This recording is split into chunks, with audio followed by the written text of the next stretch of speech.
operate a broken bus system. You financial and operational state. Madam Speaker, the state of our transportation sector has been a topic of ongoing concern, especially this deteriorating condition of the JUTC. This government has cycled through 4 different ministers of transport, yet the sector remains stagnant. Today, the JUTC is in the worst state of history, losing almost $100 billion under this administration. If Jamaica had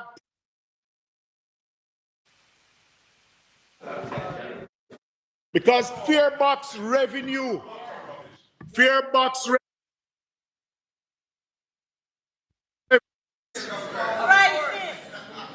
Madam Speaker, nowhere else in the government is a lack of policy and inept operational plans more evident than in the public transport sector. The almost 10 years of JLP administration have seen constant decline from crisis to crisis. In the end, commuters and transport operators are worse off. The Jamaica Urban Transit Company, JUTC, is in the worst financial and operational state. Madam Speaker, the state of our transportation sector has been a topic of ongoing concern, especially this deteriorating condition of the JUTC. This government has cycled through 4 different ministers of transport, yet the sector remains stagnant. Today, the JUTC is in the worst state of history, losing almost $100 billion under this administration. If Jamaica had properly invested those taxpayers' health appreciation, we are taking a very daily bus run out, patchwork approach has not and will not work for commuters or operators. Just in case you forget, and many of you on that side will not remember, that the JUTC was created in 1998 through great sacrifice by taxpayers and the then existing franchise holders. The then PNP government, let me repeat it again, the then PNP government envisioned a first-class transit system in Kingston Metropolitan Transport Region, including Portmore and Spanish Town, with eventual expansion to Montego Bay through the Montego Bay Metro and other rural areas. That was rail planning, putting Jamaica first, not political expediency.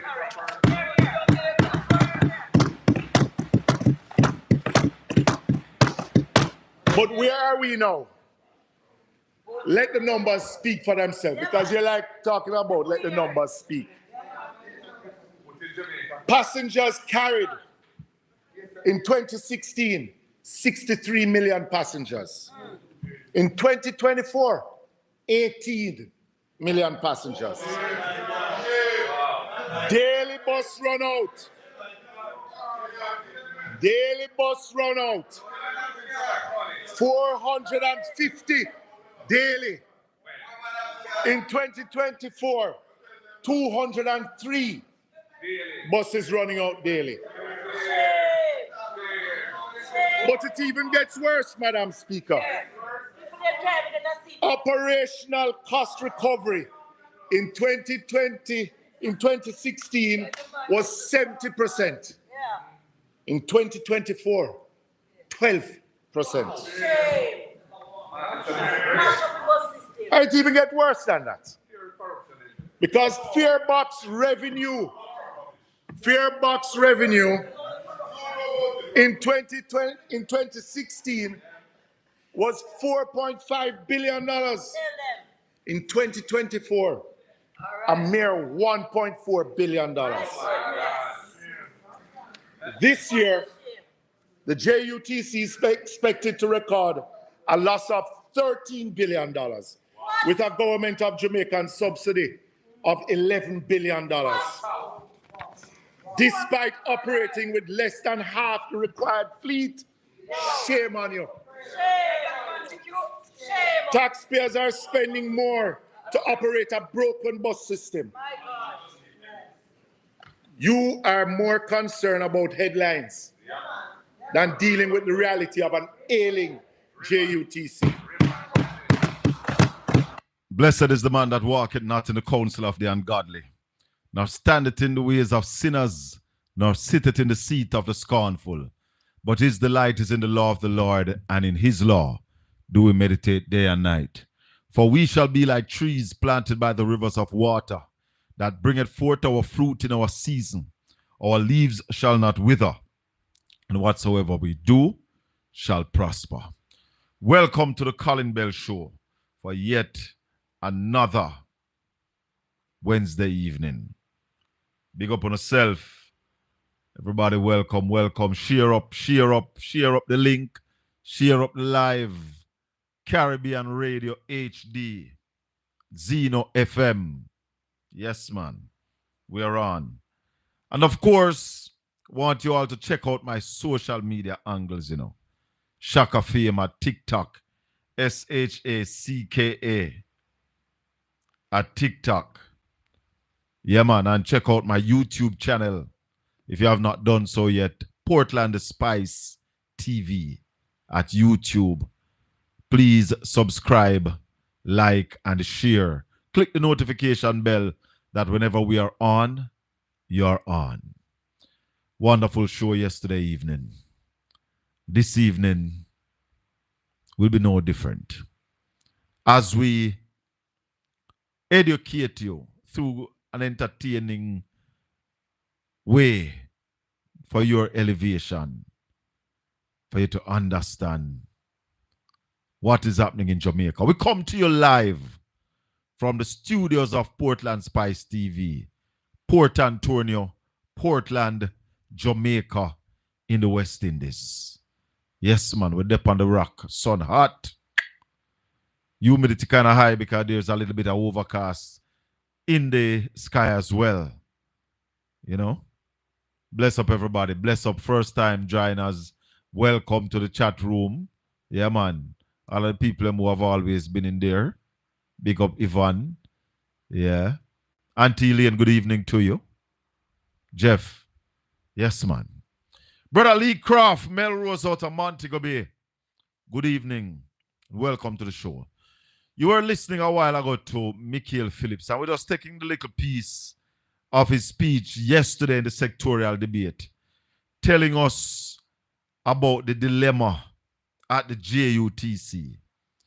The JUTC lost, the man says, over $100 billion. Just a little tip under 10% of the budget. Or you could say just about 10% of the budget.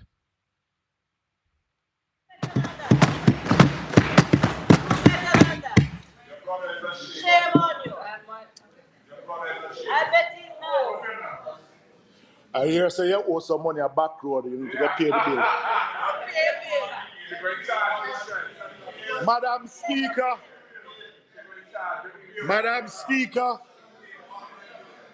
Madam Speaker, we asked the Minister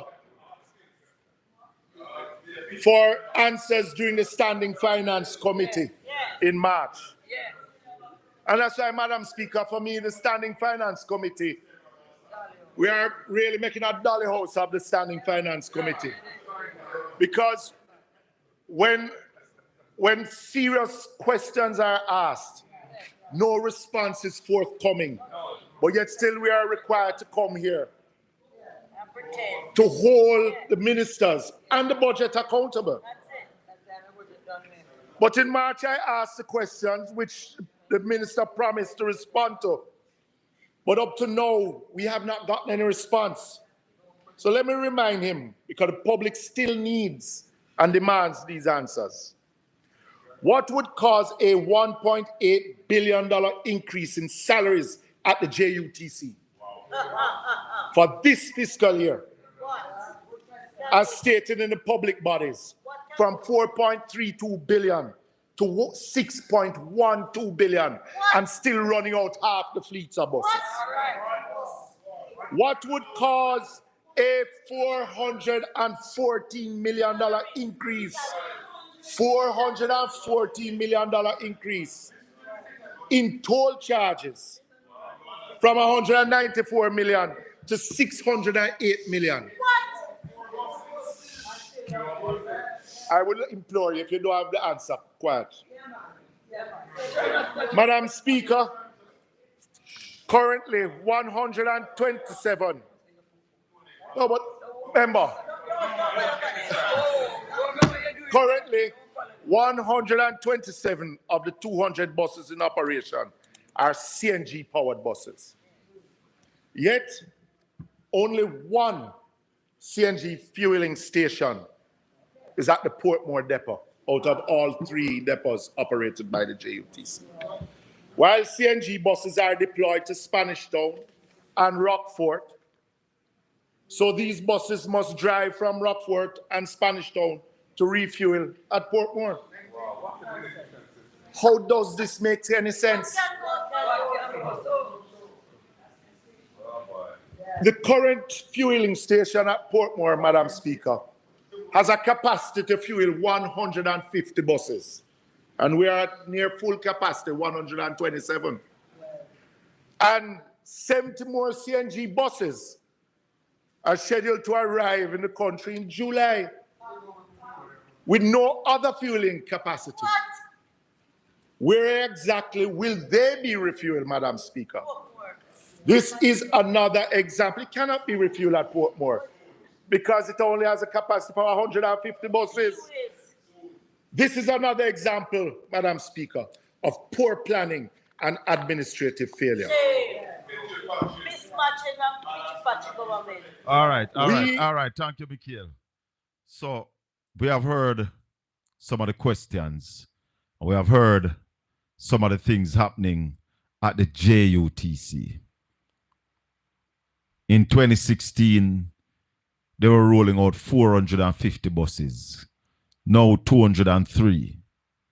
In 2016, the fare box was over $4 billion. It's now down to 1.4 billion. 2016, they carried 63 million passengers.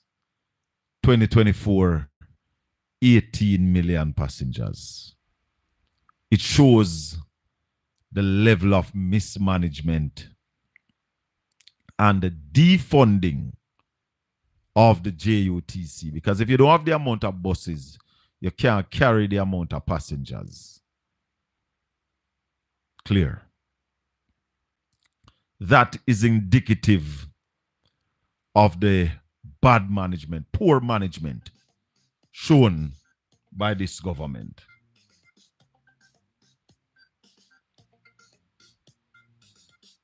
I have a caller. Let me take this caller. Hello, good evening. Hello? And we're meeting that tomorrow. Windsor Fellowship. Windsor Primary. Oh, Windsor Primary. All right. All right. Yeah, man. So, we see the bad management. That it is what is happening in Jamaica. We intend to talk to Mikael Phillips at about 4:30. At 5 o'clock, we should be joined by Conrad O'Brien as we continue our look at Decision 2025 and looking at the seat count. We are trying to establish a seat count going into the general election. We have looked at St. Thomas, Portland, St. Mary, St. Anne, Trelawney, St. James, Hanover, Westmoreland, St. Elizabeth, Manchester, and Clarendon. This evening, we are going to be looking at St. Catherine and look at how our analysts see the seats being divided. And we have quite a few people weighing in online. O'Neill Azan gave some figures yesterday. So we basically going to be looking at all those this evening. Yes, you can call us at any time and join the discussion. The numbers are 876-804-7072, 305-654-7944. So the 876, you can also call us on WhatsApp on that number. And if you are in the United States of America, 305-654-7944 is a straight number that you can call. Once again, my name is Colin Bell, and we speak truth. Simply, just the truth. This is not a vlogging show or a blogging show. I'm not a blogger.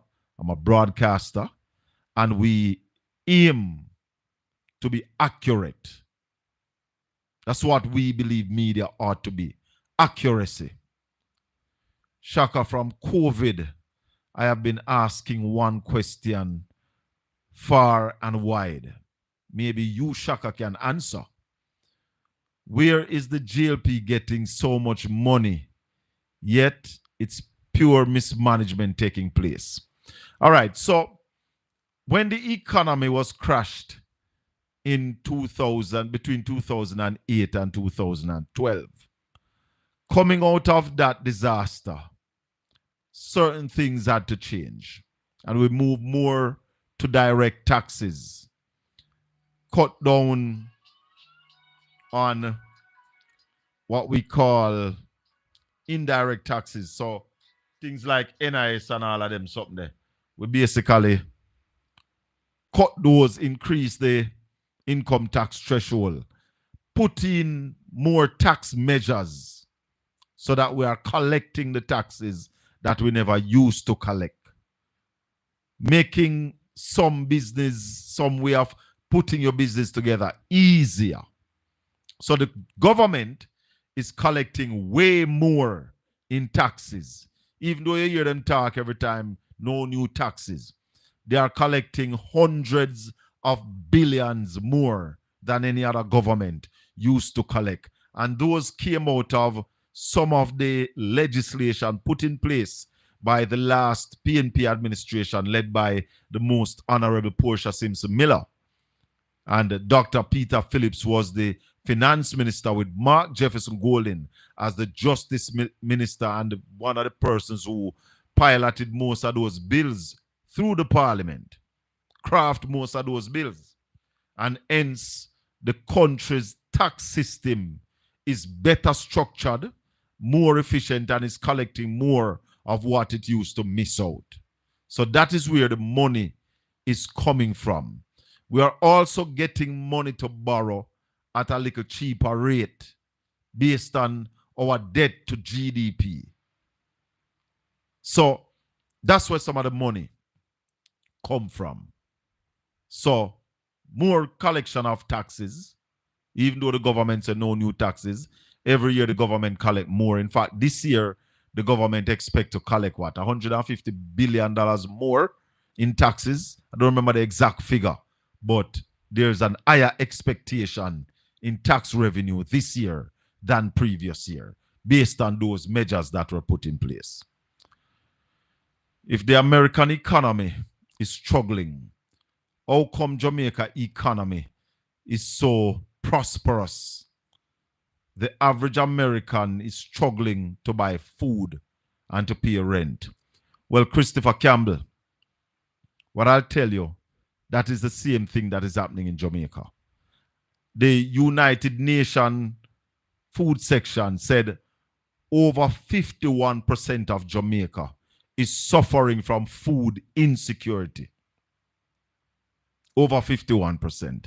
So when this government tried to con the people and tell us lies, we are aware of the lies and we are pointing them out to you. And that's why we make it our point of duty to be here every Tuesday, Wednesday, and Saturday morning to facilitate these kind of discussion, give out these kinds of information. Yeah? And that's why we said to the government that to try and control media in this time, it's hard. Because social media is not under your jurisdiction, so to speak. And therefore, you can't just censor us. We have a talk where we say we are commentators and broadcasters. We don't make up story at this program. We don't crave breaking news. We don't crave breaking news. We don't make up story. We don't want the idle gossip. Because what we want is to educate the nation that people see what is happening in their country. Even when the leaders try to hide it, the people ought to know because we are the bosses. We are the directors of the company and the directors need to work. The politicians are the managers. We employ them to run the company. So that is why they are running around now and telling a whole heap of lies. But if as a director of the company, you don't know what is happening with the company, then you make bad decision at the AGM. And Gilly, we have to make the right decision when it comes to the annual general meeting, where you vote for your next board chairman, where you vote for the next chairman and you vote for the managers. Government collect more taxes and steal more from the cookie jar. Well, Gilly, that's a different argument. That part of the argument comes down to the integrity and the honesty of our managers that we employ. And if we have managers that we don't think they are honest, we don't think they have been operating above board, they can't meet the requirements that you ought to meet if you are the CEO. Yeah? The CEO have to be able to reach all the requirements. You have to be licensed, you have to be certified. Your statutory filings have to be above board and have to be certified by the organization put in place to do that. So, it is serious times we are in. Very serious times. We cannot continue to be wishy-washy about decisions in the country. That's why yesterday we said it to you. The Observer article, we spoke about it yesterday. We are 490 bodies.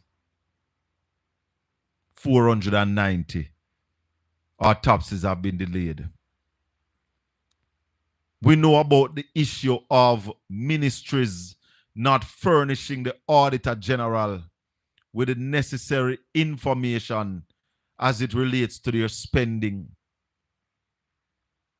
You have, when you add it all up, you're talking about over $3 trillion that the proper bookkeeping have not been done.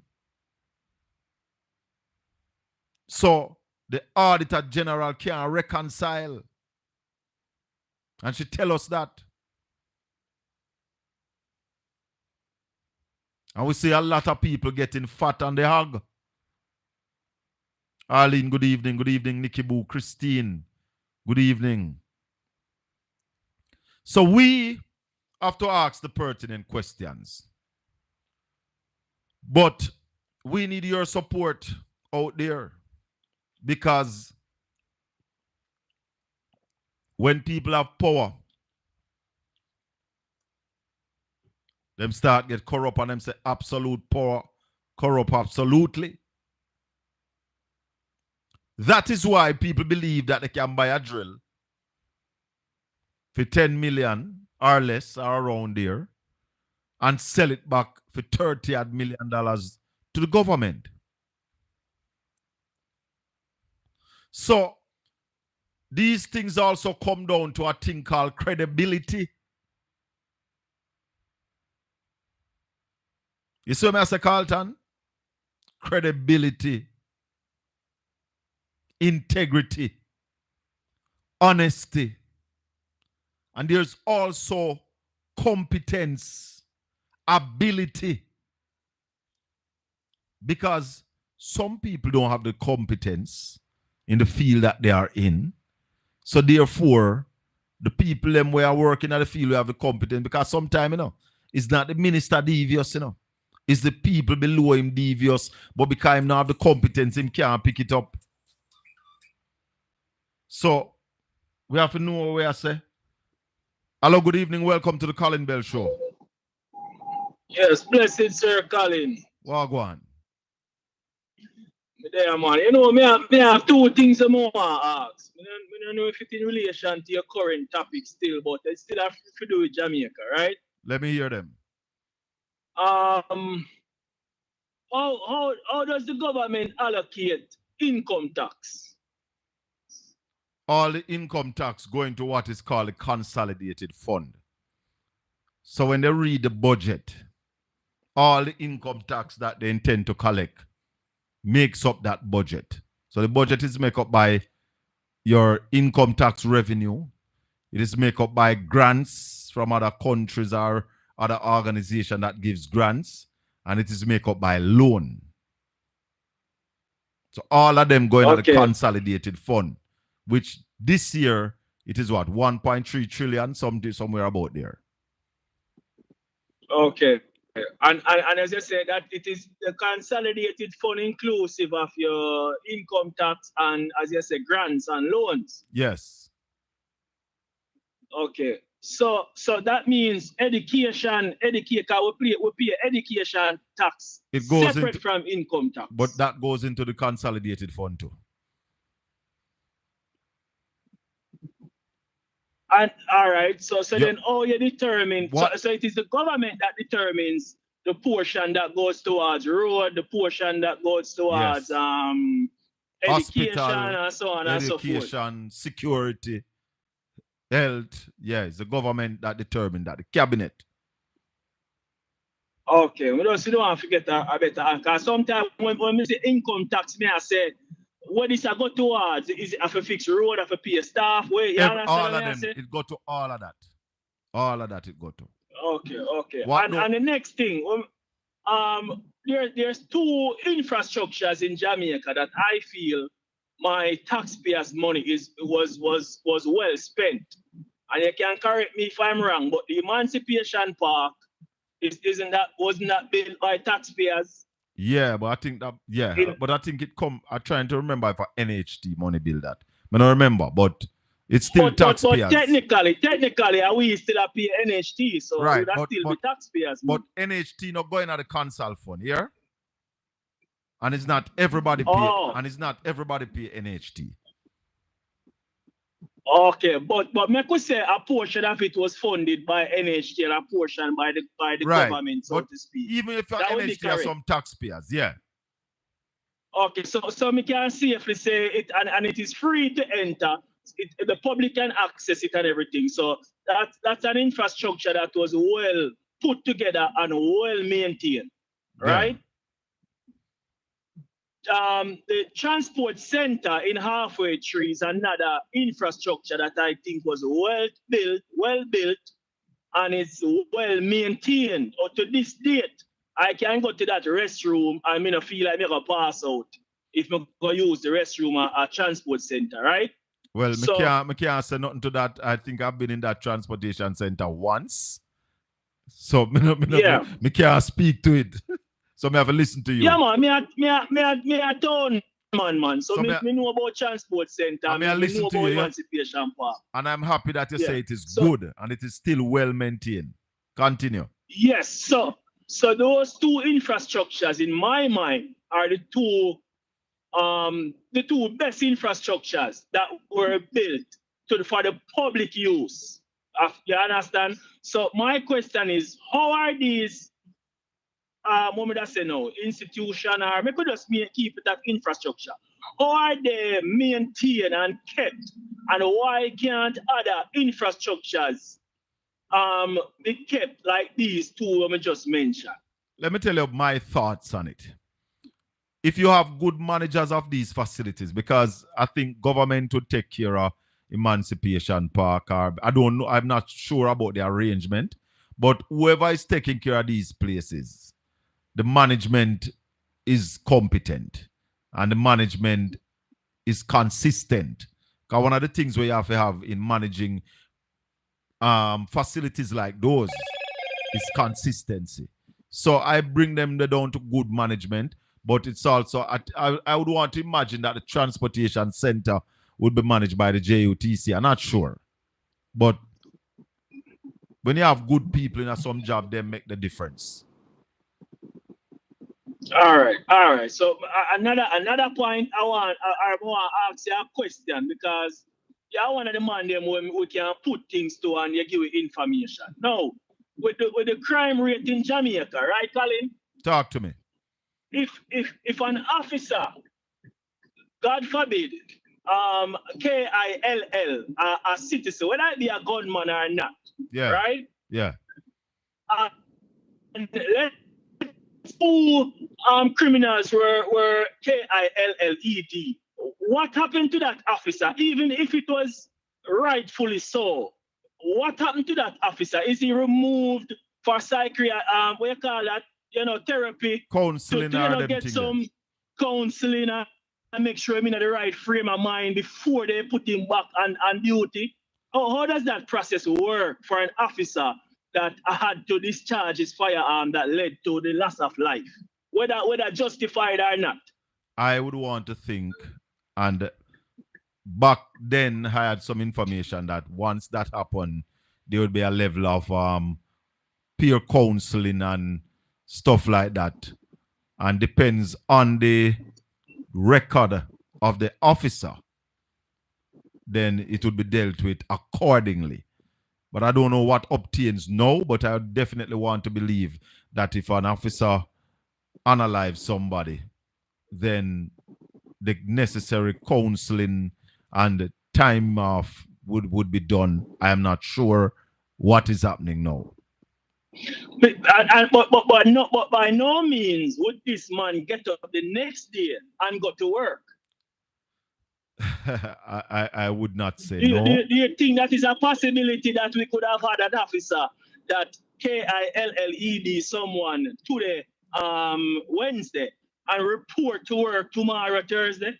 I think it is possible. I am not sure, but in Jamaica, me kind of think so. It not supposed to be, it shouldn't be.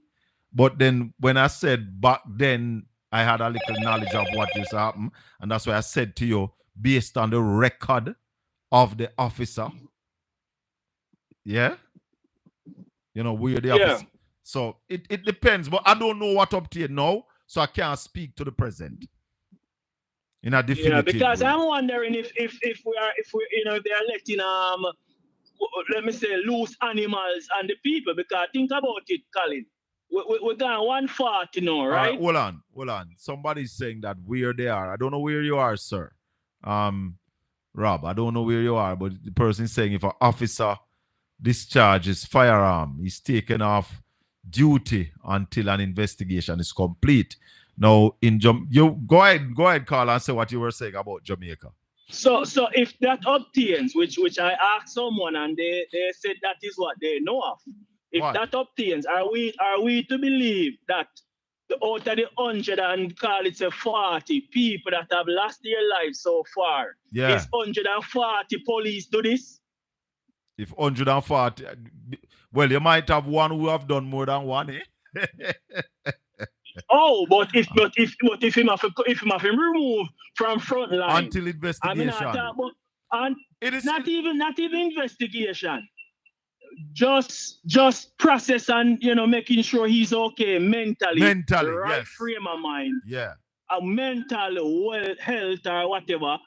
So okay, whether you're wrong or right, we just need to come off of the front line for a minute. If that obtains, then what we are saying is the 140, and I'm just putting a number out there that we have had so far, were committed by 140 officers. Would have to ask. I can't give a direct answer. But I really love if somebody could shed some light, because what if we have somebody where so far he has taken 15 lives and he's still up on the road? You think that would be right? Megawatt Volt say Colin, he taken off road duty and put on dex duty. I don't think, Mikael, what you are putting forward is serious. But in Jamaica, I want to know if me I deal with that officer where maybe take 5-6 life already since the year start and still up on the work. And maybe that is why they are not in the frame of mind, because taking life must be something drastic, toxic on the mind, drastic and dramatic and stressing and depressing and yeah. So imagine dealing with an officer where gone 10 already since the year start, 15 already since the year start. What kind of chance you have that man can become an animal, Brother, some pertinent question you're asking. Pertinent. And it is something that I would have to ask. I don't know the answer to those questions. But I want to believe I want to believe what you are worried about is possibly happening. Don't know. And as I said, Colin, before I go, if that obtains, which we are hoping it does, it means that if we have 150 people who were unalive this year, we are looking at possibly 150 officers who would have committed these KILLINGS. Listen, Megawatt Volt says he's an ex-JCF member. And back in the time, one officer of multiple, what we call doppies. And I... hold the line for me there, brother. Hold on. Caribbean Radio HD, welcome to the Colin Bell Show. Hello? Welcome to the Colin Bell Show. All right, we're not hearing this caller. We're hearing sounds in the background, but we don't know if it is that the person not hearing us. So we're going to leave and go back to the other caller. Yes, my brother. Yeah, man, blessings. The question them pertinent, and those are but some I questions. really love to know. We would really love some answers to those, but because we have to think about the officer too, would it be fair for this man to be constantly out there executing and in a shootout and all of them, everything what that come with? I can only imagine and expect that man to still perform his duties day in, day out. Serious questions you're asking, my brother. Little more. Yeah, man. Blessings, my general. Yeah. Blessings. Are some deep questions, Do we have police out there with multiple doppies or bodies, whichever way you want to call it? I want to talk a little bit about some disturbing things happening in Port Antonio. Now, the People's National Party under Dr. Linville Bloomfield rented or leased a government building for office purpose for the PNP in Port Antonio. And for what reasons? Because if it was money issue, we were willing to sort out those issues. But the office that the PNP used to occupy was taken away from the PNP, and information coming to Portland Spice TV is that the office is now operated by the brother of a member of parliament. Is that so? I know several attempts were made by the People's National Party to sort out the issue with that office. And everything was stalled. And now we are understanding that the office is being run by the brother of a member of parliament. Is that so? We are also getting information that Navy Island, people are eyeing Navy Island to buy peace for residential purposes. Now, I did some investigation about Navy Island because I know that's dear to my heart. Don White, greetings, Shaka Fame, and all on your platform. The caller is asking a very serious question. I would go further and say that not only who pulled the trigger needs counseling, but who was present. Very serious, Anti-Don. American policing has a long history of brutality. It shouldn't be used as an example of what policing should be. So yeah, so I did some investigation about Navy Island, and I heard that from in the 60s, Navy Island was subdivided. That's a piece of information coming to me. That Navy Island was subdivided from in the 60s. Good evening to everybody in the chat room. You're serious? Very, very serious.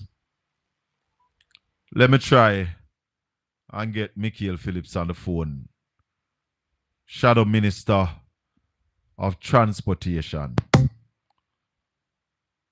And we heard the man in the parliament yesterday. Serious about what is happening at the JUTC.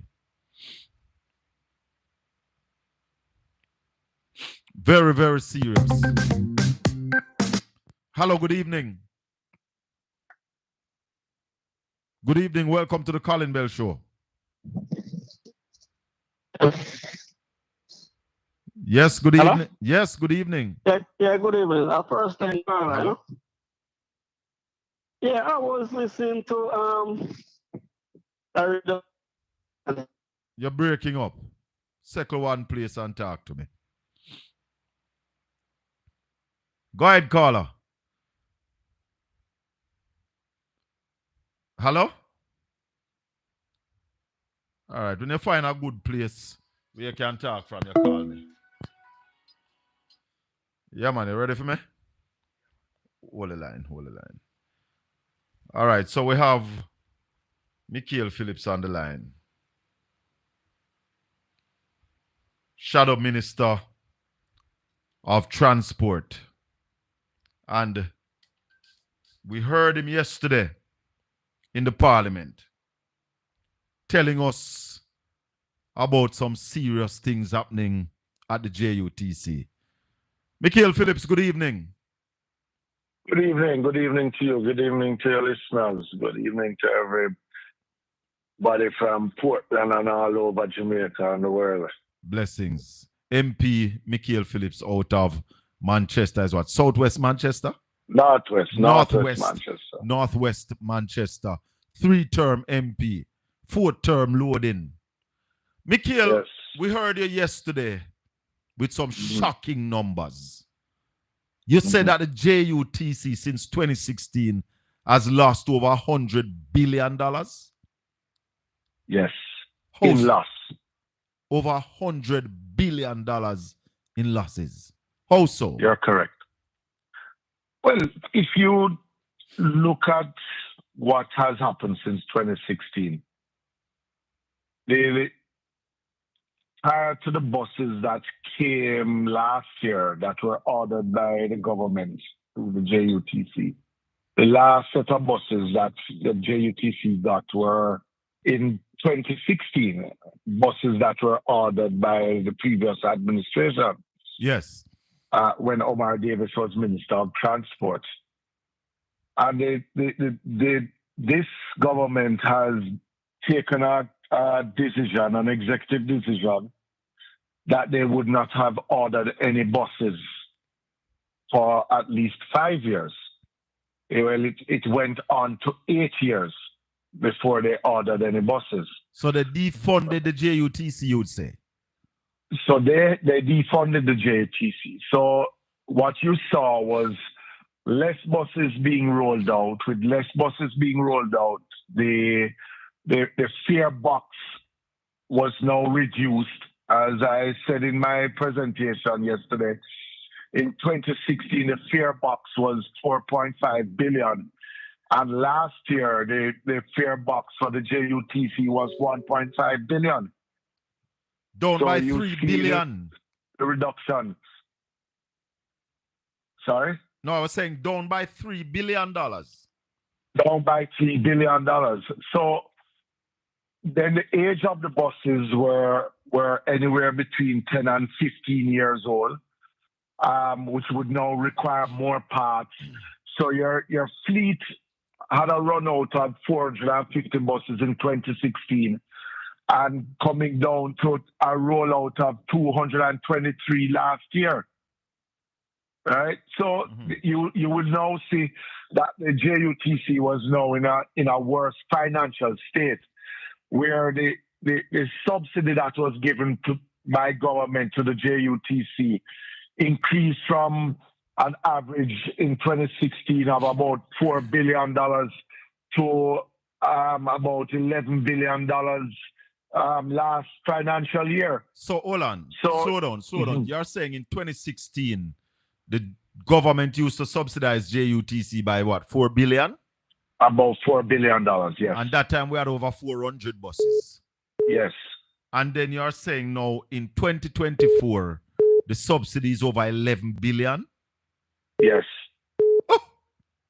Talk to me. And then you are seeing a larger loss because you are not bringing in any revenues.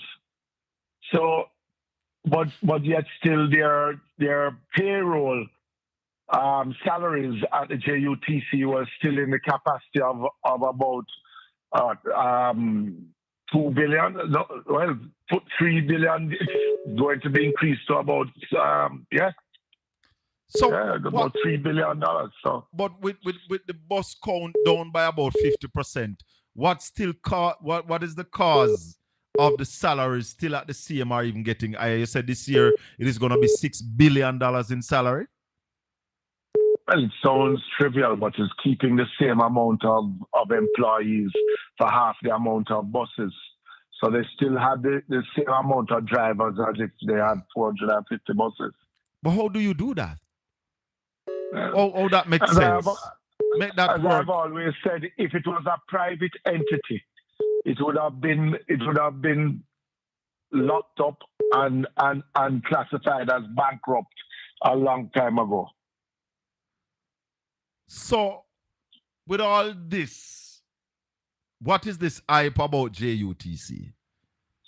Well, even after the importation of the 100 buses that was added to the fleet last year, the JUTC is still at painstaking to roll out more than 205, 210 buses some days. So we have not really increased the fleet. What we have done is to retire the older, more expensive buses for the new buses. So we have not really increased the fleet. What would you be doing different looking forward to becoming minister in another 90 to 120 days? No, well, you have to look at the operations of the JUTC. and I would use a Jamaican term for take the material and cut it to fit the suit. Yeah. you know, um, you know, they have started the transition into cleaner energy. If it is that you're going to expand the fleet itself, you have to look at how it is that you put in infrastructure for it. But PMP administration would involve more private operators. In my presentation, I spoke about how it is that we could offer more to uplift them and empower them in basically, you know, converting the smaller vehicles into larger vehicles that will complement the fleet of the JUTC. We would go back to a franchise system within the KMTR, but we want to really just bring order and bring balance between the private operators and the JUTC, which is a government entity. So clear this for me. You would not be planning to going back to 450 buses. Is that what you are saying? Not going back to? I didn't hear that. Not going back to the large numbers of buses like the 450 we had back in 2016. Would you be increasing the fleet to that amount? The first thing is really just to try and reduce the losses. Let me just make it clear. We don't expect that the JUTC will make a profit. Right. What we want to do is to lessen the operational losses that now exists, right? Which cost the taxpayers more money, make it more efficient, and integrate the private operators within a larger system, offering them franchises from the JUTC to be a part of a bigger system. So you are saying that you use private sector to bill out the JUTC? To help to bill out the JUTC, yes. Tell me about the school bus system that they are now implementing. We realize that they are bringing in used bus and putting them in. Well, we have one down here in Portland, which I am a bit disturbed that the children in Kingston can go to school in an air-conditioned bus, and my children get a old bus when rain and fall, them burn up in it. Well, we have concerns with those buses. Let me just make it clear that we are in support of a rural school bus service. We presented it in our sectoral presentation a couple of years ago. I presented that plan. What we have concern about is the type of buses that are now being offered to use for the school bus system. These buses are old, used buses. What is the lifespan on these buses? Can they manage the topography of Jamaica? What are the subsidies that will be offered to maintain these buses? And also, what is the infrastructure put in place for these buses to operate under the umbrella of the JUTC? And when I speak of infrastructure, let me use an example of what is happening now. So the JUTC operates a bus from downtown Kingston to Morant Bay.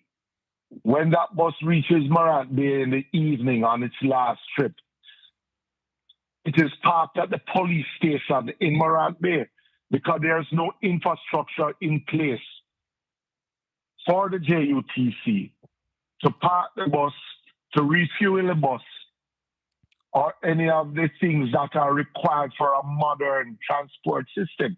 So you have to now make sure that you have a driver that lives in Morant Bay. You would have to live in Morant Bay, or they put him up in Morant Bay. All right? So now you're saying 80 of the 110 buses will go to rural Jamaica. But what is the infrastructure in place for these buses to operate and to be dealt with as they ought to in a public transport system operated by the state. Talk. So these are a lot of questions that the minister have to answer. The year of the buses, the mileage that they are coming with. Normally, a bus that age is retired. Are we expected to get 2 years, 3 years out of these buses? Then what? So the minister has a lot of questions to answer. Talk to us about the plan that the PNP is putting forward that would benefit 20,000 students, because this plan, the present school bus plan that the government is putting forward, is looking to benefit 4,000 students. Talk to us about the plan that will benefit 20,000 students. So we are looking at the plan that the government has now. The buses are really tied to the schools. So let us use one of your students coming from up in the valley there in Millbank. From Millbank. Going to Happy Grove. Yeah. They would have to basically take a bus from Millbank, paying full fare to come to Port Antonio. Then jump on one of the school buses that's provided by the government and take the subsidized fare. And what we are offering is to, especially for those rural communities where students have to take more than one bus, is to get the private operators, empower the private operators with a subsidized fare to take children from those communities to be able to come to either the town center or going directly to the school. Yes. So already you have part students that are given a subsidy towards their fares. What we're wanting to do is to expand it, but especially those students who have to pay 2 fares to reach the school. Yeah. So ours is really just a mixture of the government operation, but involving more private. Look, let me put it this way. You have many communities that are not official routes, where you may have robots running on those routes. You have over 130,000 licensed public passenger operators across the island. So it's not about adding anything more. It is about working with what we have, but empowering them to be able to be a part of a bigger system that we can offer more to our students, persons with disabilities, and the elderly. Definitely. And that will benefit much more people, because presently there's one bus in Portland, and I'm sure that not carrying not even 1% of the student that we have here. But that's the point, because each bus most likely will do only one rotation per morning, and the bus can only hold 30 students. Right. So we give thanks for it, but it is not that big impact that we need, that our parents need. And we heard Darrell Vaz in the parliament said that there are families in Jamaica that have to look at their children, decide which one is bright, and invest in that. No, I said that one. Invest in that. The rest we are offering a solution where all the students will be able to get that transport to go off to school.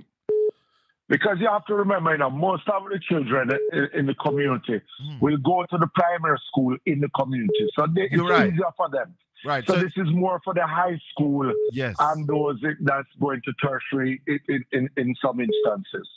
Right? So this is really offering. So 20,000 students, we're offering that in the first instance to assist 20,000 students to be able to ride at a reduced cost from your gate, from your community to your school on a daily basis. That is the plan for the People's National Party. Versus 20,000 versus 4,000. Versus 4,000, yes. Mikael, anything you want to leave with us before we let you go? Anything you want to Well, add that you I didn't see, ask you about? as I said, as I reminded my colleagues in Parliament that the PNP chose Jamaica a long time. Oh, yes. It's not like this administration who after 10 years is just realizing that they should have chosen Jamaica. So, you know, we did it. We have been doing it from 1938. We did it showed it in 1944 when with universal adult suffrage. We showed it in 1962 with independence, and we continue to show Jamaica that we have always chosen Jamaica. Right? So, just asking the rest of Jamaica for us to show them why it is that we are the better party. All right, my brother. Enough respect and thanks. Enough respect. Mikael Phillips, Shadow Minister of Transportation, talking about the bad management at the JUTC and some of the plans that the People's National Party will put forward. Because when we talk to our shadow ministers now, we are going to be talking to them about the plans of the PNP going forward. It is election mode. We are in campaign season. Yeah? They can run, but they can't hide. Him can hold off, but him can't lock it off. Going to call it. Going to call it. That was Mikael Phillips. Caribbean Radio HD, I think they are going on a break. Caribbean Radio. Or they should be on a break, should be coming back from the break anytime now on Caribbean Radio HD. Let me link up the man of the hour now. Link up Conrad O'Brien as we now look at St. Catherine.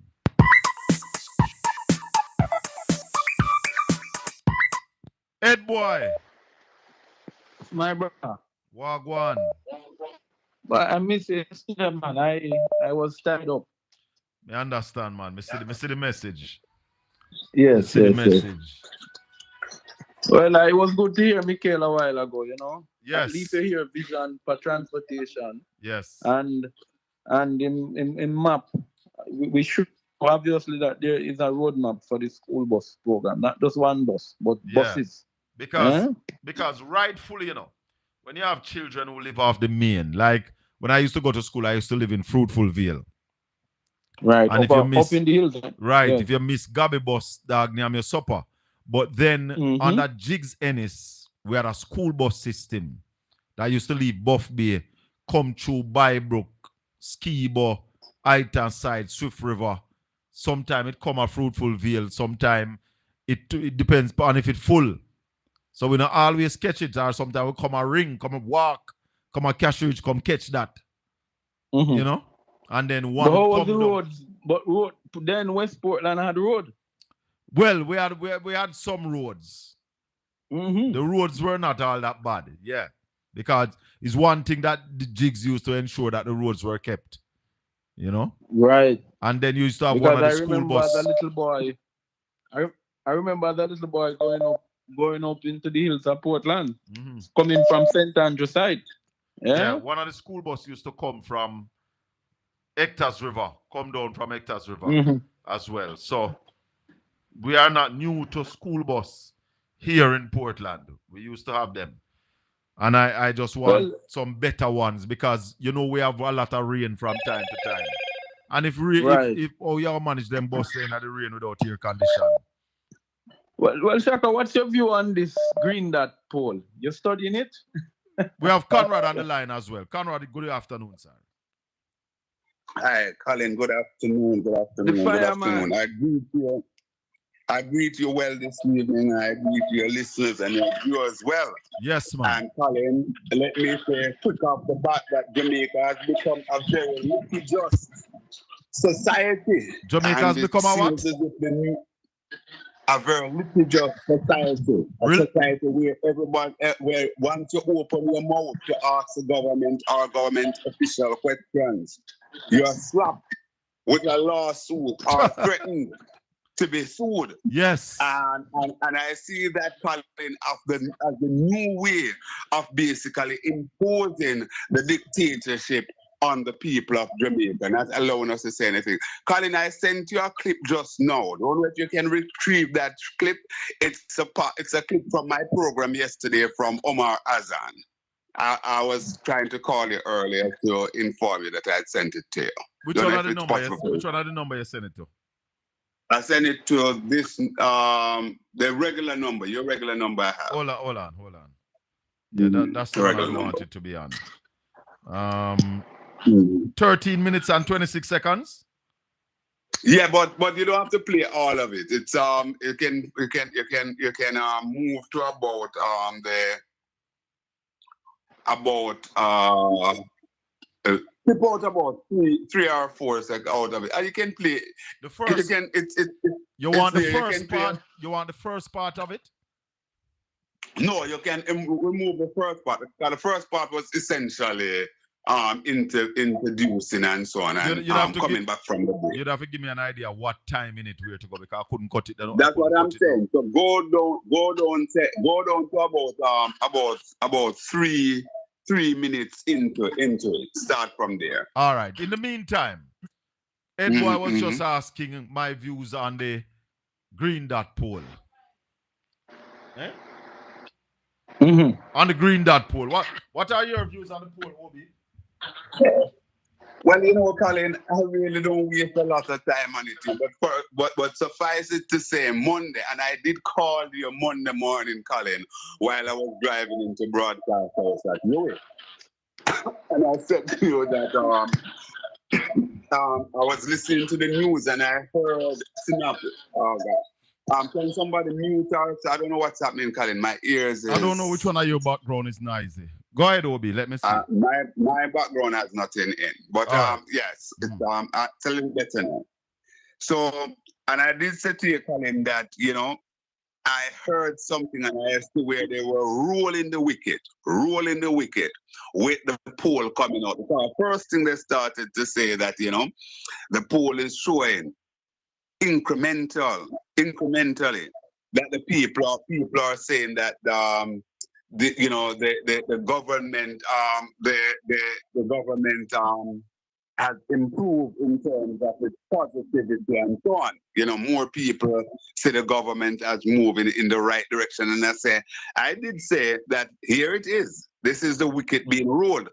But Colin, what happened? The good thing about it is that we interface with real people, like Mr. Azan said yesterday on my program, and he said it elsewhere.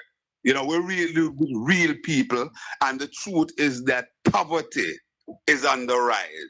More and more people are going to their bed without meal. The fact is that all that Andrew Holness has promised the Jamaican people to deliver on, he has not delivered. And as a result of that, media houses who certainly seems as if they're singing for their supper, or they're playing the politics. Because what happened, Colin, people know that you are there and you make no bones as to where you are. There are too many people in the media that are hiding behind a wall, but they are more political than all of the 63 politicians that sit in the parliament themselves. All right, Toby, let's go to Ed Boy. What do you think about the green dot poll? No, well, you can't get any greener than that, Yeah? It is obvious too that some of the mechanisms used in that poll is skewed. And I'll tell you why. If you go into your opponent's strongest, if you go into, let's even use a PNP seat, but it's marginal, right? Let's say you were to go into the Eastern St. Andrew, but you only go in by the university. What they call up there again, Conrad? Mona. Or Ligani? Mona. No, man. Right. Hermitage. Right. So you go into Hermitage and you ask Hermitage people, what is their view on Andrew Holness? What you're going to think the response is going to be? 7 or 8 out of 10 times you're going to get a positive response, because that's a strong JLP stronghold. Yeah? So I think I think we need to know which constituencies were this poll was conducted in, the areas and the PDs, because I don't believe one thing this poll said. Because one of the things that they did to show up themselves, they said that the Prime Minister has 36% favorability ratings, right? But then his unfavorability rating is 39 in the same poll, you know. Mm-hmm. So even among their own people, he's trending unfavorable. All right, gentlemen, let's look at the parish of St. Catherine. Just before you speak, quick, Colin. Quick. I don't know that we should even detain ourselves as to try to figure out where they had gone and so on with this poll, because people can go anywhere to do a poll. But you know, the fact of the matter is that the numbers certainly don't borne out what is being felt on the ground. And it's not just people who are political, act like yourself, Colin, or so on, who are saying these things. It is people who are out there independently. You can't accuse a man like Omar Azan of being a political actor and a man who is a favorite of the People's National Party or anti the government. You can't do that. And when the man you talk and I tell you exactly what I want, the man say business is down in some case by as much as 70%. A number of layoffs taking place. I didn't even know that. Anyhow, go ahead. Let's go to St. Catherine, people. St. Catherine. How many seats are there in St. Catherine? St. Catherine is very big, you know, because yes. It comprises Portmore as well. Yeah? Definitely. Even though they want to say Portmore is a price, but you won't entertain that. You're breaking up. No, I'm saying that St. Catherine is very huge. I believe from the top of my head, it should be 11. 11 OB? Yeah, it's 11 seats. Yes. Yes. Remember, there's 3 over Portmore. So where 3 in Portmore. Mm-hmm. You have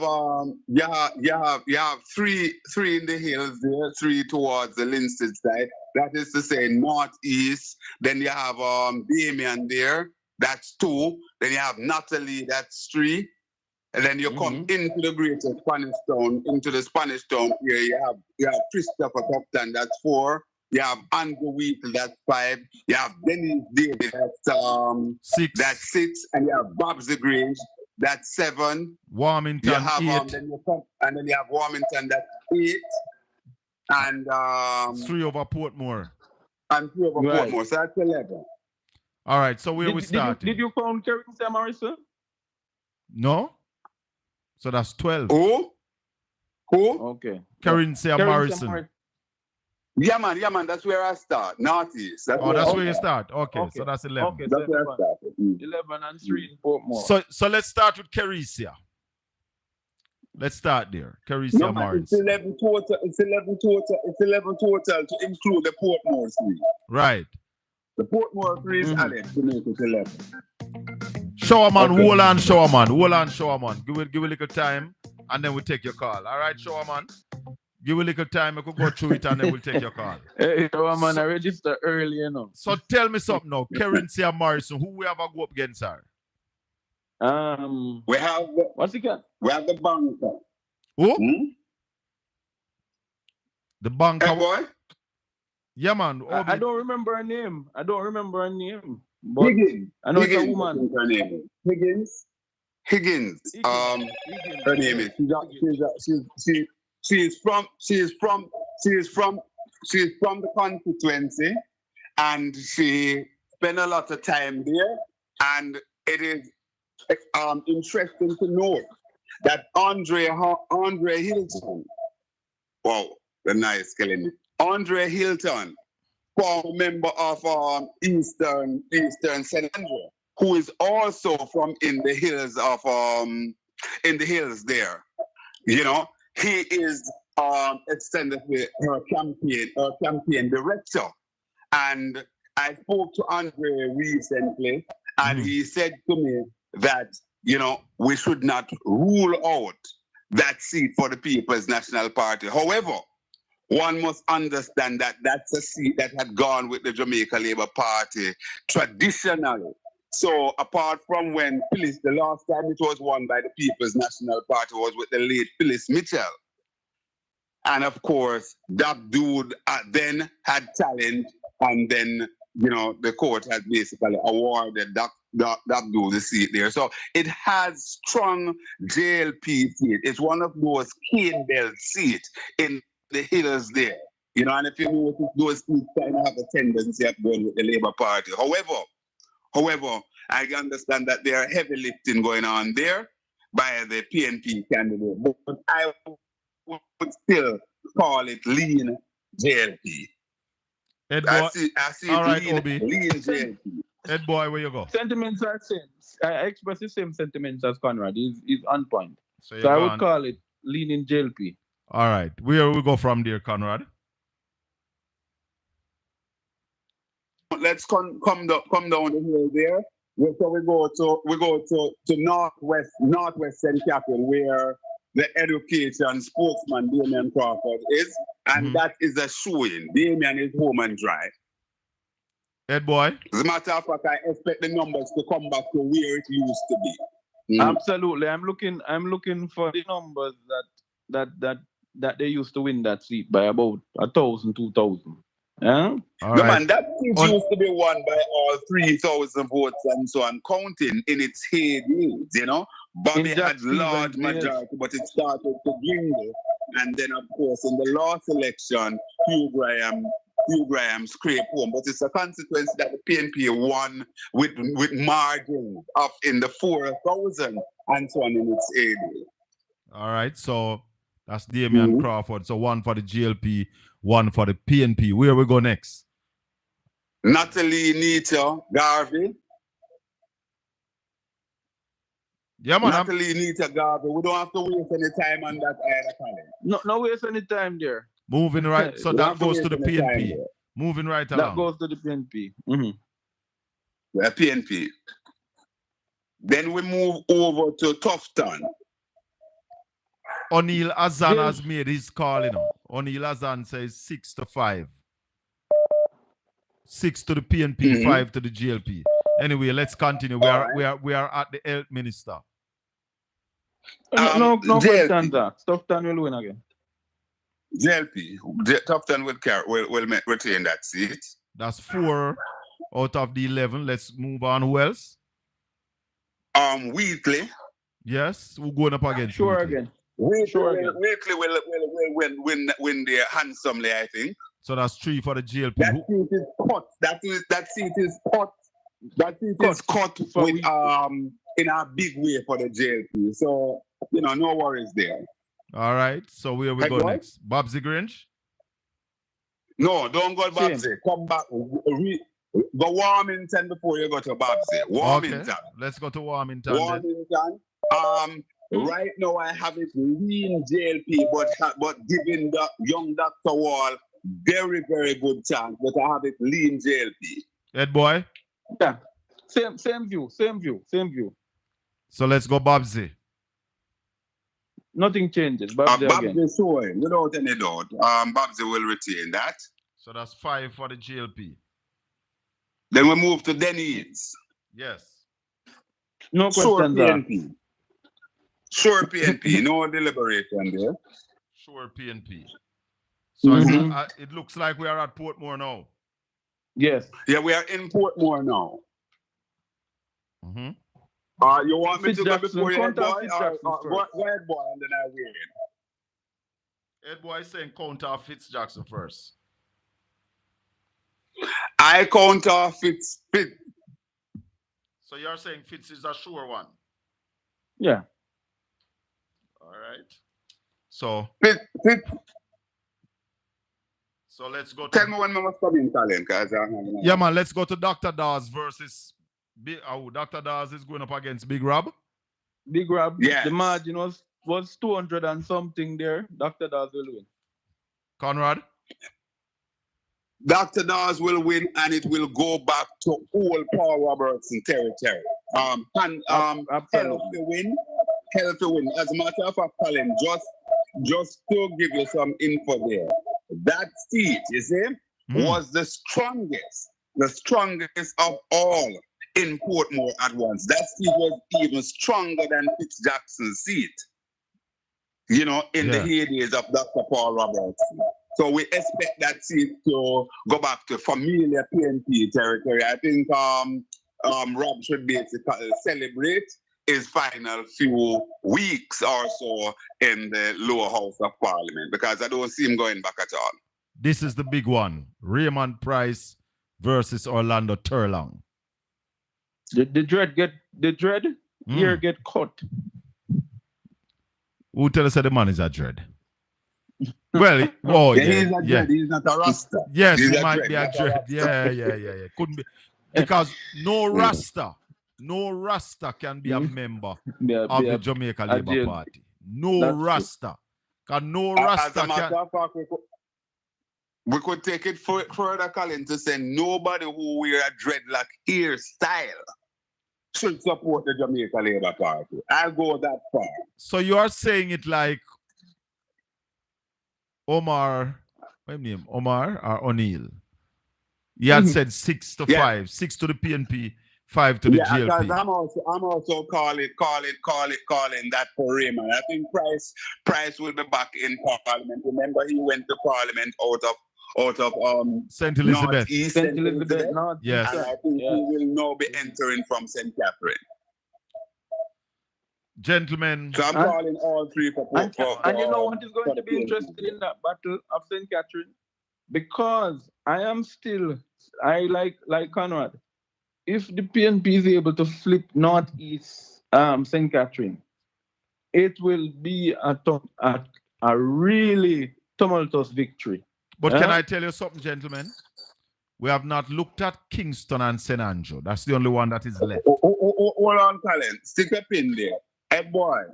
Northeast St. Catherine is up in the hills there, up in the hills where Kerry is.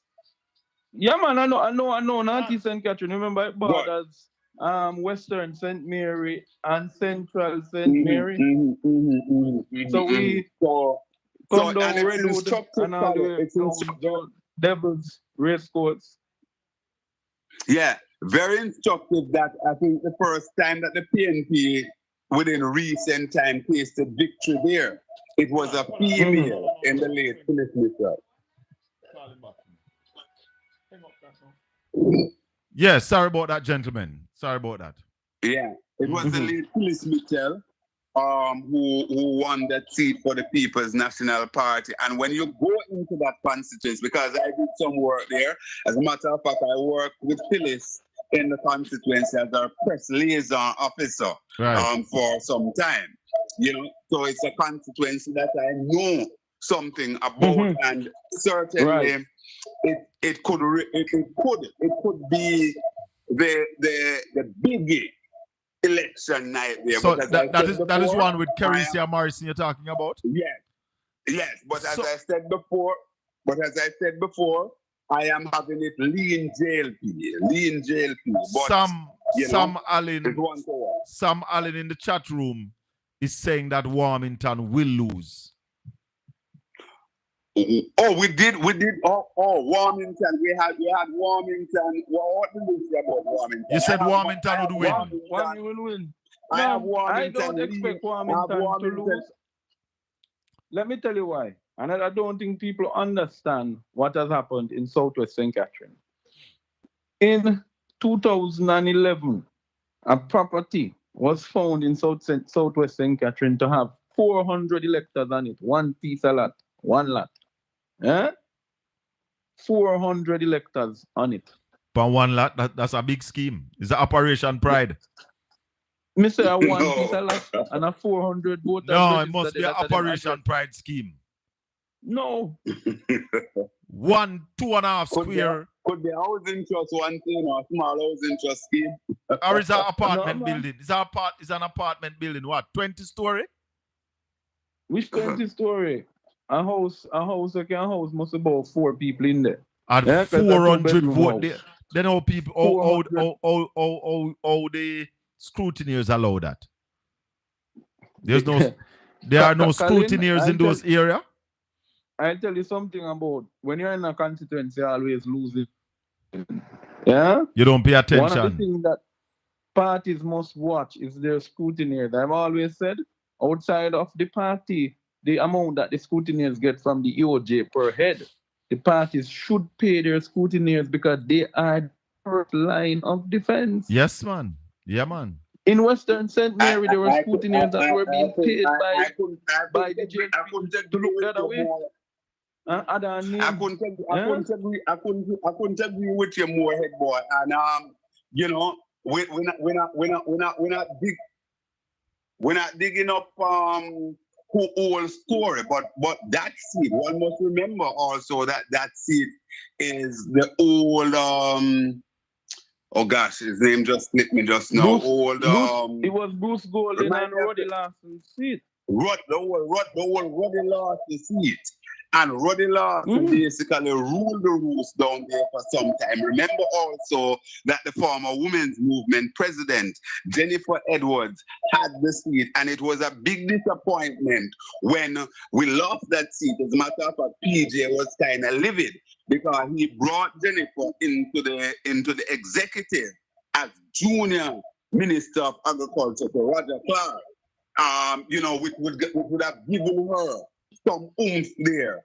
But Warmington, I don't know what happened, but there was a lot of slippage on the ground under Jennifer, and Warmington, you know, came in, won the seat. And from that time, things as what Ed Boy is just saying happened down there, where, you know, some amount of padding, as it were, took place. However, I'm not able to speak definitively.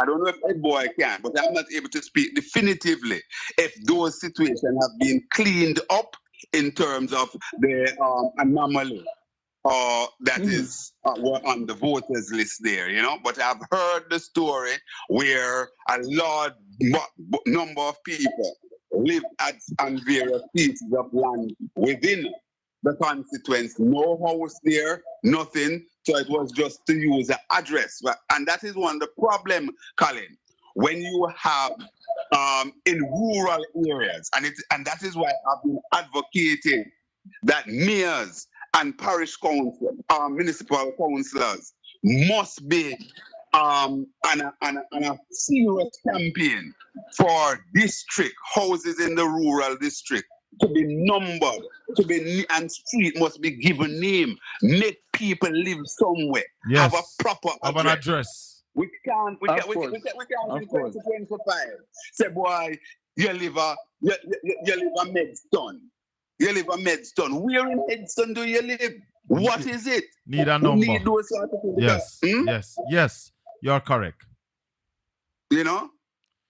Anyway, gentlemen, we looked at St. Catherine and we're going to leave it at that. But what I wanted to tell you, based on the count that I have right now, 1, 2, 3, 4, 5, 6, 7, 8, 9, 10, 11, 12, 13, 14, 15.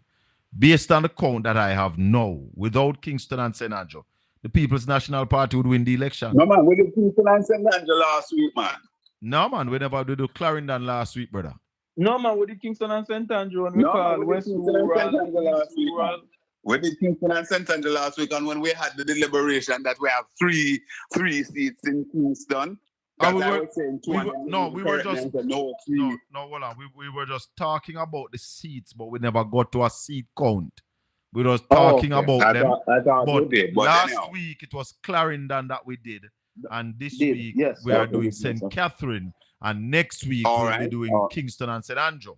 But so what is the count you have so far? That's what I'm telling you now. Based on my count, the PNP have 32 votes. Based on Conrad. 32 seats based on Conrad. If we're looking at Ed Boy's count, it would be 31. And then to the GLPs, 15 from Conrad and 16 from Ed Boy. Yeah. So we have 30. That's not bad. Where do we have the anomaly? Where do we have the difference there, Colin? In Clarendon, there's one seat different in Clarendon where you chose one that Ed Boy is giving to the GLP. I don't remember if it's Ardley Shaw's seat No, that's in Manchester. No, Arbishaw no. is in That's in Northeast Manchester, Manchester. which Right. is I becoming think a it's government. Doctor, what his name? The young youth. RJ Dixon? Yeah, I think it's Dr. Dr. Dixon. I think Conrad was giving the seat to Dr. Dixon, and Ed Boy was saying no. I don't think it's Carla. What? Yes. I don't remember which one of them. I don't think it's Carla. Though. No, Carla is in Central Clarendon, and that will, contrary to what the caller said, that will go to That's the one I jail. know very well, but I did say it's going to be the surprise one. Yeah? That one will be a surprise out of Clarendon because Nesta is really under pressure. When I say under pressure, he's under pressure. So you're coming on board with me and calling it for Andre? That's where I vote vote Conrad. Huh? That's where I'm registered. That's where you vote? I don't vote in Western St. Mary. Okay. When I did my registration for vote, I was working in North. I transferred my vote to North Central Clarendon. Okay. When I was working there. Gentlemen, there are a couple of things that I want to just pick your brain on before you leave. Couple of things that are happening. And Ed Boy, I think you listened to Saturday morning when we spoke about those 490 bodies that the autopsy have not been done on Conrad.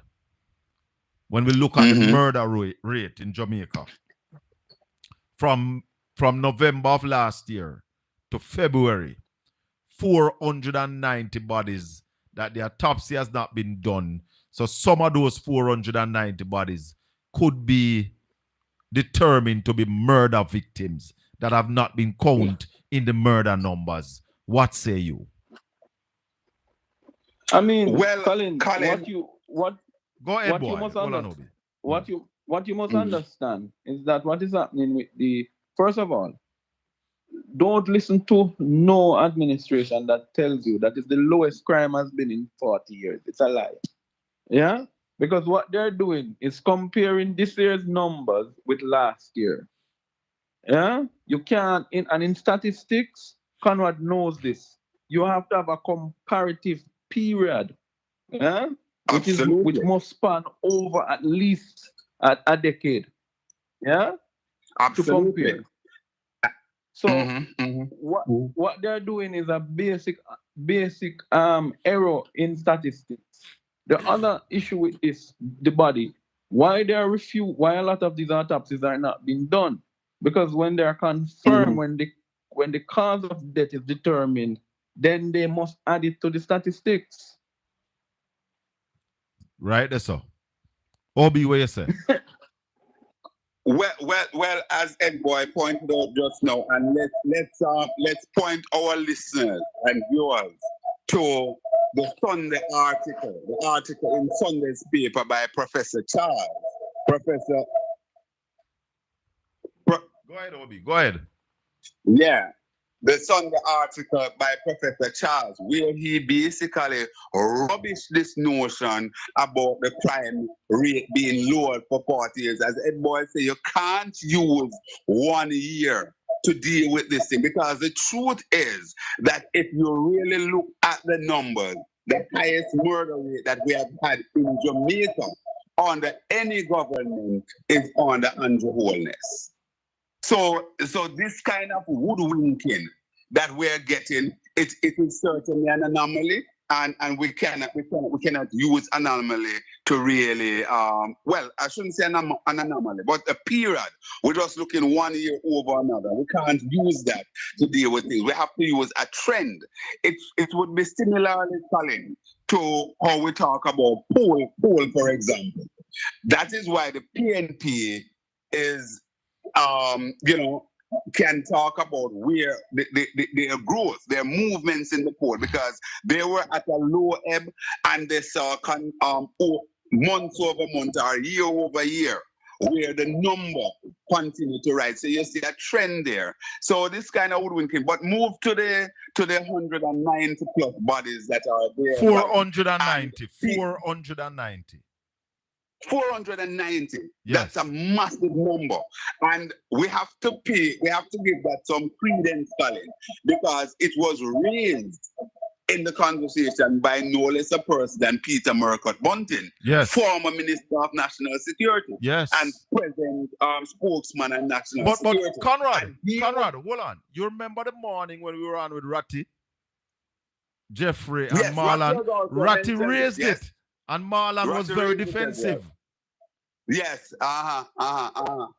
yes, I recall. Yes. So we're talking about two erudite gentlemen who would understand these things, you know. Peter by virtue of the position he held, and also Ratty by way of his training. Yes. You know, so they would basically be well schooled in these things. And I believe, Colin, it is indeed a question that the opposition probably need to start to press some more. And you know, because we need to have correct numbers. We need to have correct numbers. And it can't be that you have all of 400 plus. What, 450, Colin? Almost 450? 490. 10 less 500. 90. Whoa, 490. 500. 490. It can't be that we have 490. That is not basically added to the figure in terms of whether or not those are, how many of those are murdered. And that was from November 2024 to February 2025. So February, March, April, we need an update by now. Yeah, we certainly need an update, Colin. There is something troubling there. But we would be. But gentlemen, what would be interesting is not just an update, but I'd want a breakdown per parish, yes, or per police, even as per police division, to say where are these bodies coming from, yeah.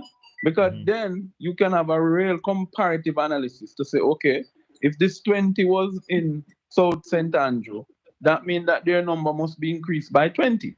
You with me? Yes. If absolutely. So you would have a breakdown of the various police division and parishes. Yes, because it might be a way to mask the numbers. Well, Senator Peter Bunting is asking about these numbers. He's asking about them, and he's urging the Commissioner of Police to get the autopsies done so a determination can be made. I want to move on to our next topic. I want you both to listen. Listen to this. What we're saying is that Jamaica on a whole is literally taking a step backwards rather than a step forward. And when I made a comment about the 30 years of being in business, I mean, very honest, I have not seen business the way it is when I talk to every colleague in business that I either do business with or in a different business. The supermarket trade is known. Business is slowed. The buying power is weaker. Remittances, I mean, they're seen as much as 20% down in remittances. Now, yes, that has to do with our outer markets like the US market. So, hold on. The quality on that one, not so ripe. Let me play it from somewhere else. Not just the whole thing, but boom, boom, boom, boom. Is it this? The trumpet? No.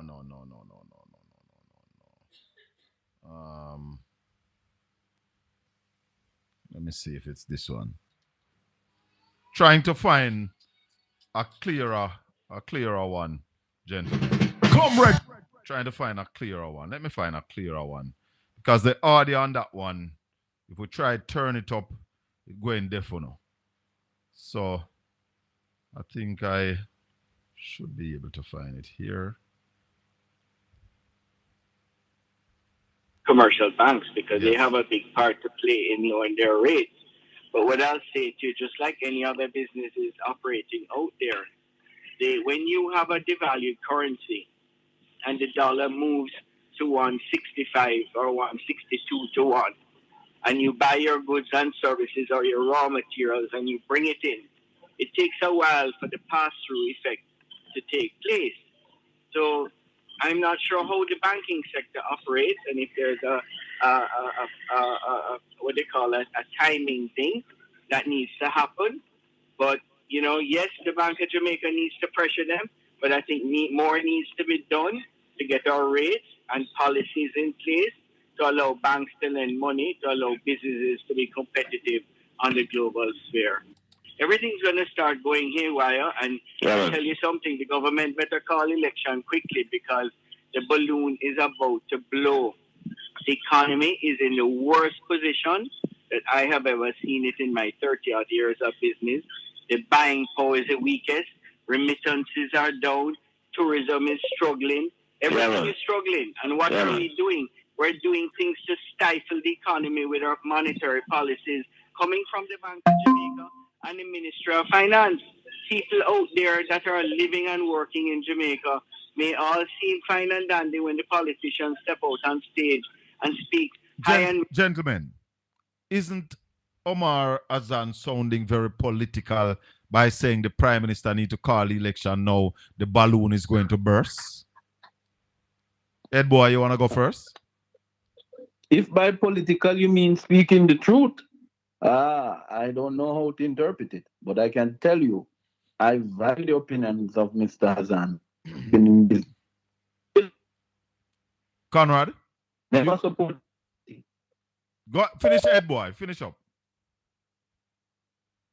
Ed Boy? No, go ahead. Go ahead.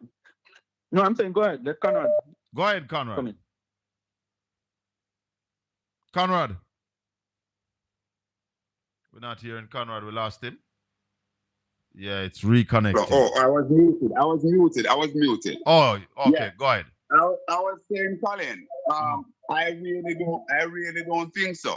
And that clip that I sent you, I'm sorry you're not able to get it clear. Because the reason why I wanted you to play that clip is that what Mr. Azan said yesterday, it hit the nerve of the ordinary people even much more. While he talked about the situation with the banks and all of those sort of things, he went into the whole business of layoff taking place. Businesses are down by 40 to 70% and so on. So it would be instructive to have your listeners hear that. However, I really don't think that Mr. Azan is being political in the partisan political sense. I think what Mr. Azan is doing is certainly looking at where we are as a country.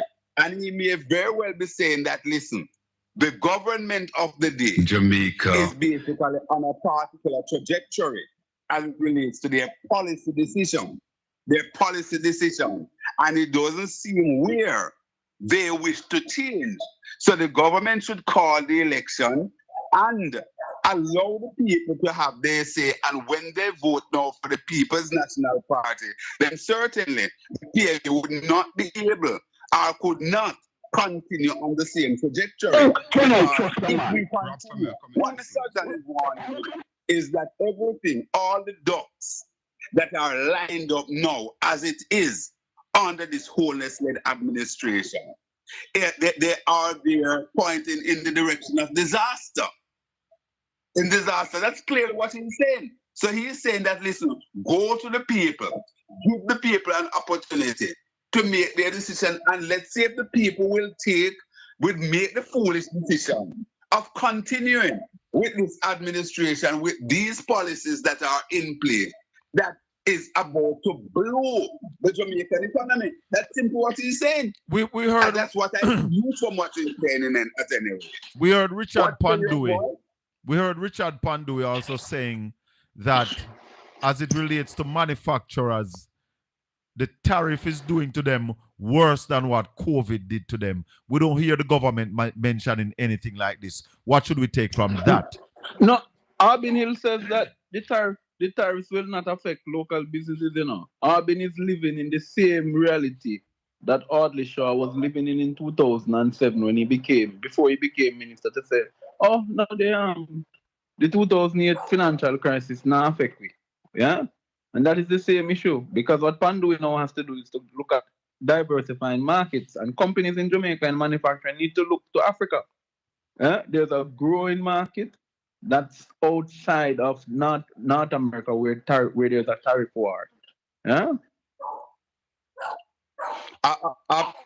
Absolute boy. So it's deja vu all over again. Obi. At that time, Obi. Shaw and other members of the government, which they're now saying the same thing, that the recession would not affect Jamaica. As a matter of fact, they said that Jamaica would benefit from that recession, and we saw what happened. And here we're having Minister Hill, saying that the tariff will not affect Jamaica, But, Hold on, Obi. Obi, hold a sec for me. Obi, hold a sec for me. You challenge me, and openly you challenge me, Conrad, and you kicking me coming on the road. I am on the road. You know what people telling me? Hold on, I'm trying to find back. We must have today knowing as the saying goes, that is to the end, Colin. It's before that. When I finished with Omar, that was the Parliamentary after Omar. A house, for example, may be ready for a poor person, and say the house ready of an offense. But apparently, this is not a deterrent. Have business all over the place, he and his family. What sort of world is the Prime Minister? Time come for we stop talk with water in our mouth. Right? I'm trying to find the clip with Mr. Azan from a different source, but Colin, all of those is up to Mr. Azan. Mr. Azan came before those. As a matter of fact, the one that you have with the call of the world, he came on when Mr. Azan finished speak. So you would have to go hold on, Obi. And rice and peas, which is called a little restaurant, and some soup. On the Conrad O'Brien Facebook page, we're also streaming live on the Make We Talk YouTube channel. And of course, we invite you to download the News Talk 93 FM app. Take us with you. It is tough out there. And and I don't want to speak about my own company, but I would say for the majority of Jamaicans out there, there are one or two maybe doing well, right? But there's many others out there that are struggling and finding it hard to make two ends meet. Mr. Azan, I know you're a man of great faith, honored, anchored by your Christian principle. Is it that which give you that zeal or that forthrightness to speak the truth, while others in the private sector, I am a Christian, and I'm bold to say I'm a Christian. I love the Lord. And there's one thing that the Lord protects you, no matter what you say. Once you say it with Him in mind and Him guiding you to say what you need to say, there's nothing to fear. So I'm not fearful of anything. I only speak the truth. And I don't think of myself. I think of the Jamaican people. I think of my colleagues in business of Jamaican people. And it is a rough time out there operating. And, I'm not saying this. I'm not saying this to bash government, because I would assume that government is doing all they can in their own wits to try and make things better for the Jamaican people. But I am just speaking, I would say, on behalf of my company, my business, my personal life, and I would say on behalf of many Jamaicans out there, that it is very challenging, and we need to find ways together to work together. And even from the political side, both opposition and government really need to find a way to come together to make things better for the Jamaican people. Save and accept that, especially under this government. We have to basically call it as it is. Especially under this government, it is basically about one-upmanship. We saw the whole thing with the Portmore Parish. We saw this with the ombudsman and so on. So, we have to call on those who are at the helm, because Jamaica, based on how it's configured, somebody in government, they believe that, listen, they own Jamaica and so on, and they basically flex their muscles.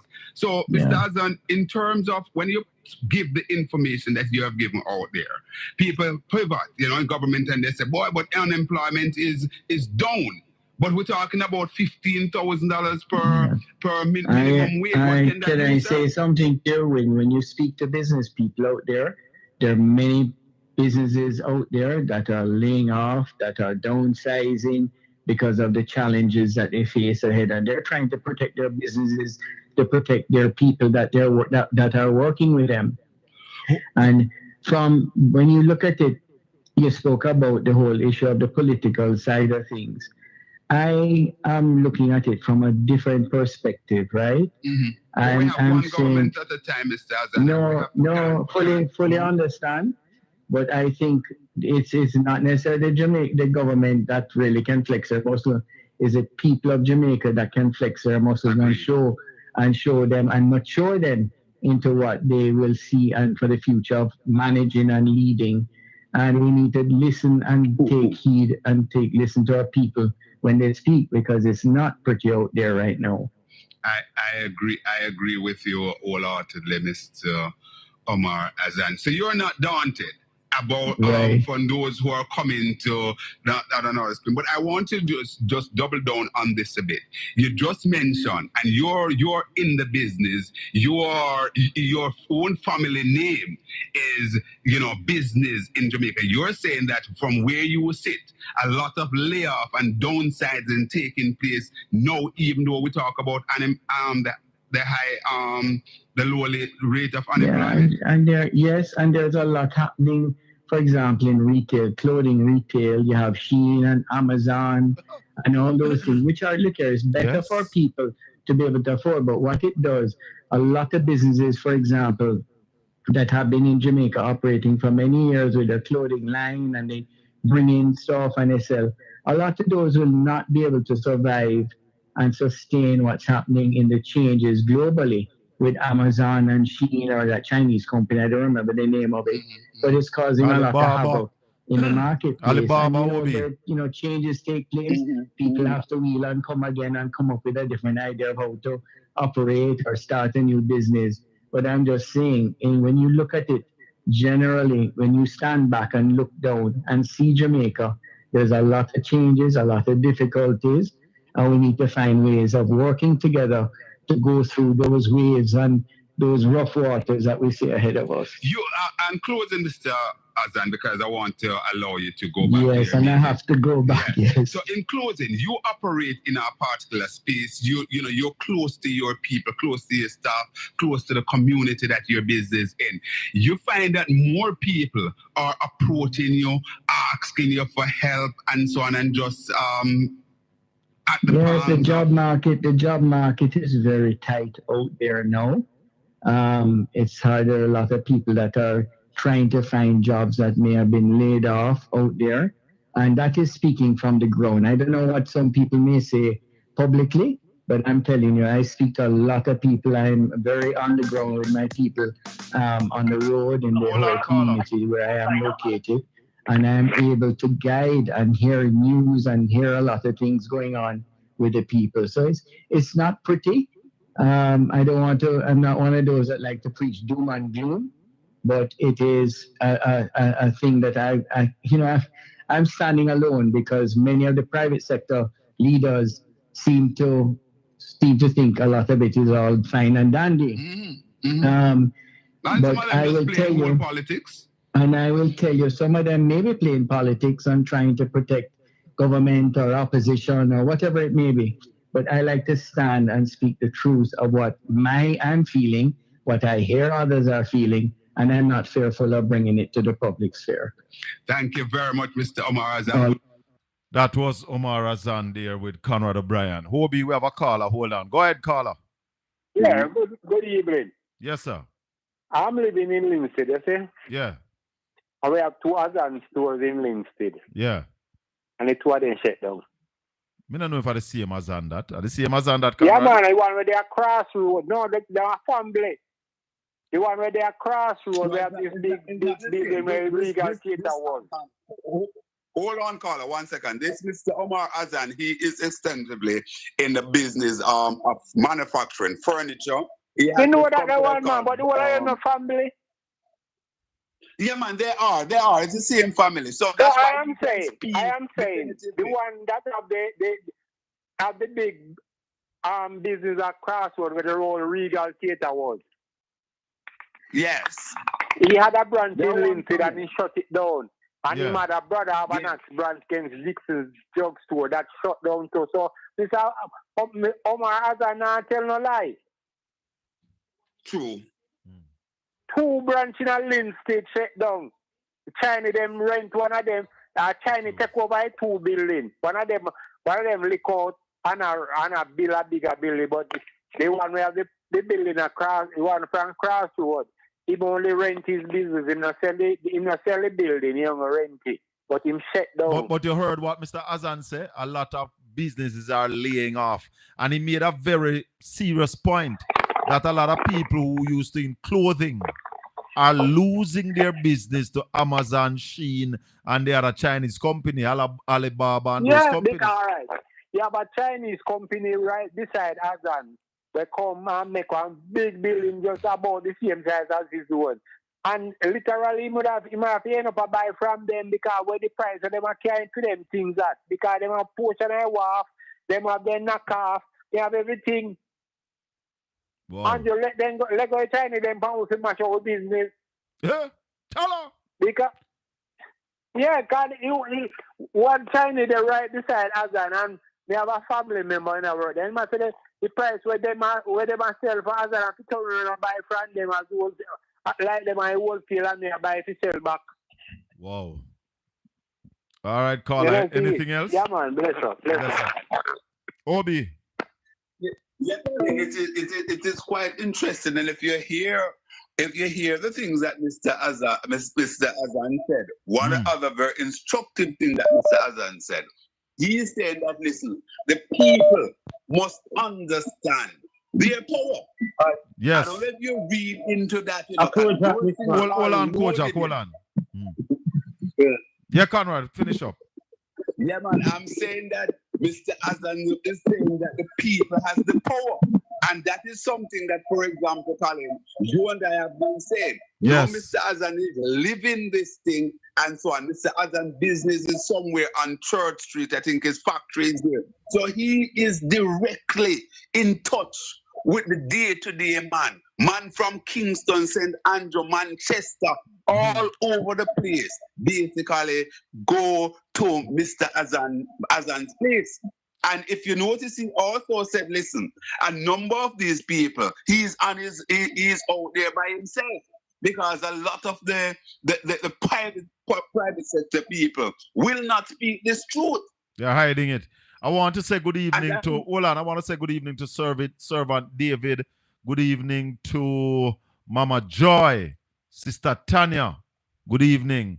Abram Thomas is saying that Ross store in the US is also closing down. A lot of stores in the United States are closing down as well. And, you know, when we look at what Mr. Azan just said a while ago, as it relates to the economy, and what Richard Pandu said, and what the facts about remittance being down, how then? By 20%, he said. How then could the PIOJ say that poverty is down? We have a caller. Go ahead, Kojak.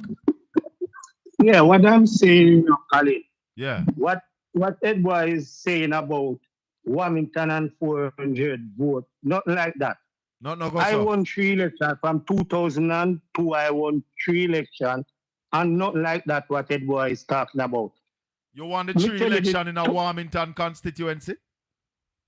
Yeah, I was a councillor to Wilmington, you know. Okay, yeah, you told me. But you was a Labourite. You was a Labourite councillor. Yes, but we go to the PNP. But let me tell you something. Yes, it's Kojak, Conrad. Two things that Wilmington trend is proper organization and numeration. If you not do that as a council or MP, you not do nothing. And that Wilmington can beat them all well. Proper organization and numeration. Yes. Numeration is a must. Yes, you have to get your people numerated and be able to vote on election day. So them little council and them little come up MP will say them run for MP. If you're not numerate, you're not going nowhere. And if you're not proper organization, you can't win election. If you're not proper organization and numeration, you can't win. Don't leave Kojak because I want to put you on the spotlight. So don't leave. I want to ask Kojak a few questions, Colin. Go right ahead. Aye, Kojak, how you do? Obi, one. Yeah, man, me know, man. Yes, Kojak, you went to the PNP as a sitting councillor. You lost your seat in the PNP in the election, right? When you ran. Yes. You went back to the Labour Party, but obviously you had issues with Warmington and you returned. No, me never go back to them. The Warmington come to me and say, bring me back. But in the finish, him say, have a run-off with me. I must resign from the PNP. We resign from the PNP, and the man run selection and go against me in the selection. What kind of something that, Kojak? Hold on, Obi. What kind of back and forth that? Them not tell what the man do, my man. Where say? You left the GLP, got PNP. Warmington come back for you. And tell us what? Yeah. What him tell us? Say I bring me back. Yeah.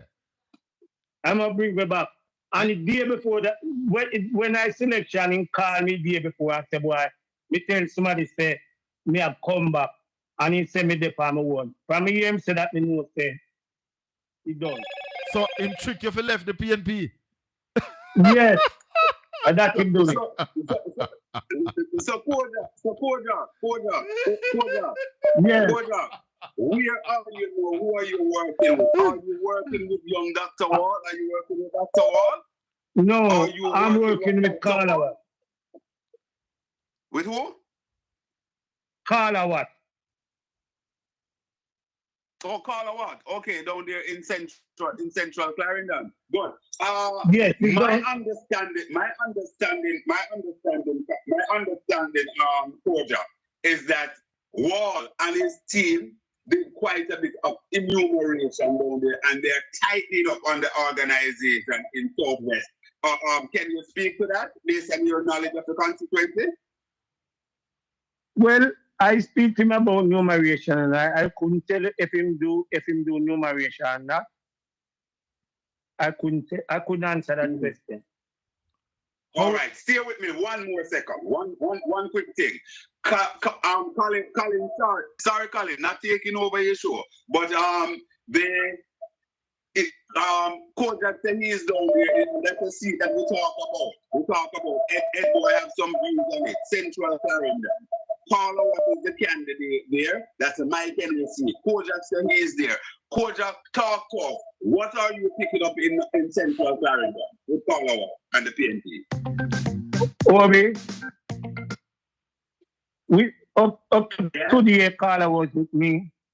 We talk, but we can't divulge nothing so far.